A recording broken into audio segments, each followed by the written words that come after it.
তো হ্যালো বন্ধুরা, কেমন আছো? তো আশা করছি তোমরা সবাই ভালো আছো। তো আবার একটা নতুন ভিডিও নিয়ে চলে আসলাম তোমাদের সামনে। তো এই ভিডিওতে বেশ কয়েকটা আপডেট তোমাদেরকে দিব। তো ভিডিওটা একদম গুরুত্বপূর্ণ হতে চলেছে, তো পুরো ভিডিও দেখার জন্য কিন্তু অনুরোধ রইল তোমাদের কাছে। আর ভিডিও ভালো লাগলে অবশ্যই একটা লাইক করে চ্যানেলটাকে সাবস্ক্রাইব করে দিও ইবিএফসির সমস্ত রকম আপডেট পাওয়ার জন্য। তো প্রথমে যে আপডেটটা দেবো তোমাদেরকে গুরুত্বপূর্ণ আপডেট।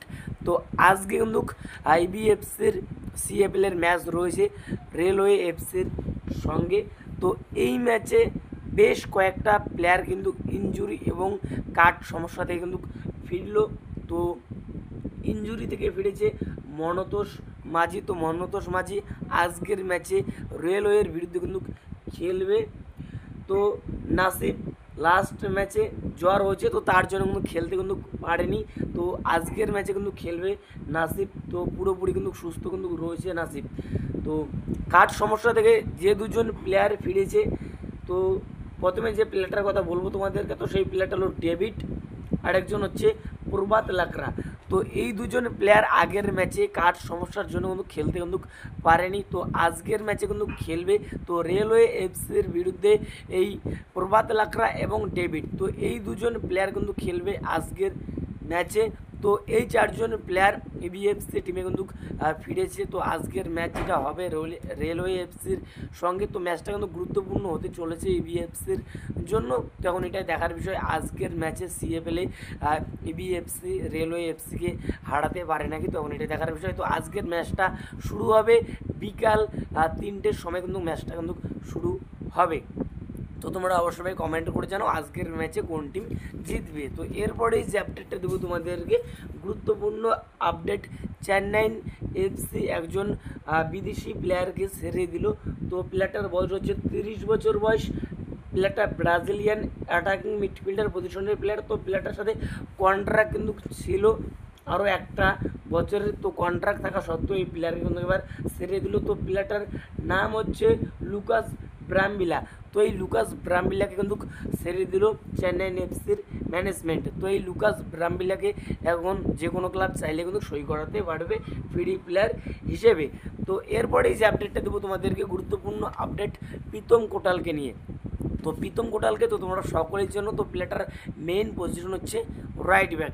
তো এই মুহূর্তে যেটা আপডেট হওয়া যাচ্ছে, তো প্রীতম কোটালও কিন্তু চেন্নাই এফসি দল ছাড়তে কিন্তু চাইছে। তো এরকমই কিন্তু আপডেট হওয়া যাচ্ছে।